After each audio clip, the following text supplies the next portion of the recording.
Hi there. Thanks for joining me on this first day of our journey through the Advent season. This devotional that we're journeying through during the season is the Come Peasant King. You don't necessarily have to have the devotional to follow along. Each day I'm going to invite you to, hopefully you have reflected on the scripture for the day.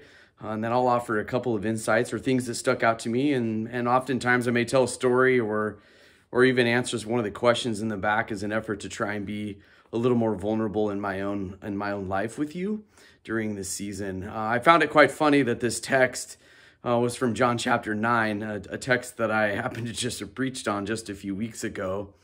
I had a buddy in college by the name of Breck. Breck was blind and lived on, the dorm he lived in was on the opposite side of campus from where the cafeteria was where we ate. And one thing I loved about Breck is Breck never allowed his vision to actually be a hindrance of his participation in community. One of the things I used to love about Breck is that he had memorized how many squares in the sidewalk it was all the way to the cafeteria. So he knew how many in one direction and then how many in the next direction and how many in the next direction to get to the cafeteria. And oftentimes what I loved about Breck, the way in which he established community with us, is that he was never, if he was in need, he wasn't afraid to ask. He would ask people when we were in the salad bar, hey, could you let me know what this particular ingredient is? He oftentimes would ask for a particular person in the cafeteria and where they were sitting. I still remember also the time that Breck played on one of the intramural softball teams. And I remember watching him step into the plate and everybody, it was all about timing. They pitch him the ball and everybody on his team would yell swing. And I'll never forget the day I watched Breck hit it through the infield and took off in the direction of first base and got thrown out at first base. I'll never forget how mad Breck was that he got thrown out at first base because he wanted to help contribute to his baseball team, his intramural base softball team that he was a part of. I love that about Breck. The thing that sticks out to me from this text for today is this idea that Jesus' heart and Jesus' longing was that this individual who had been born blind would be fully established and welcome into the community. During this time, wholeness was a really big deal. And so Jesus' heart was to establish this individual and bring him and create for him vision or create for him light. And in so doing, fully allow him to participate in the life of the community.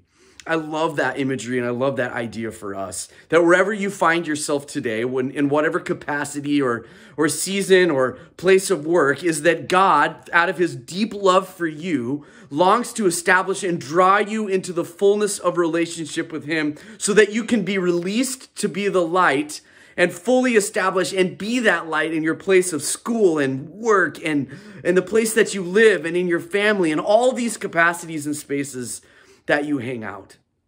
One of the questions that's being asked from today is, what is one of the areas in your life where you could actually bring more light? As an introvert, as somebody who tends to love to be, I'm a homebody, I love to be kind of by myself from time to time to sort of recoup my batteries. But one of the things I've been challenged with is in the places where I'm invited to go and participate, we're in a place where I'm invited to be present. There's a big difference. It's easy for me to show up and say, I'll be present there, but then not be present. It's easy for me to actually be there in body, but not necessarily fully present and engaged in this space and environment.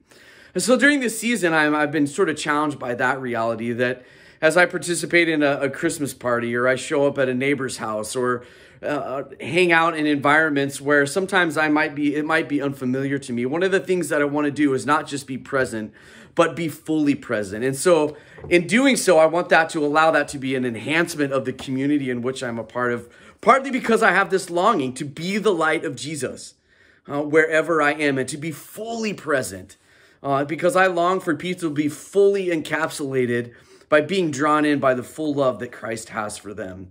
And so today, wherever you find yourself, may you be reminded that Christ, out of his love for you, has fully brought you in, and his hope and longing is that you be fully brought into his community of love. And in so doing, may you be that in the places that you find yourself today. Christ be with you. You're loved.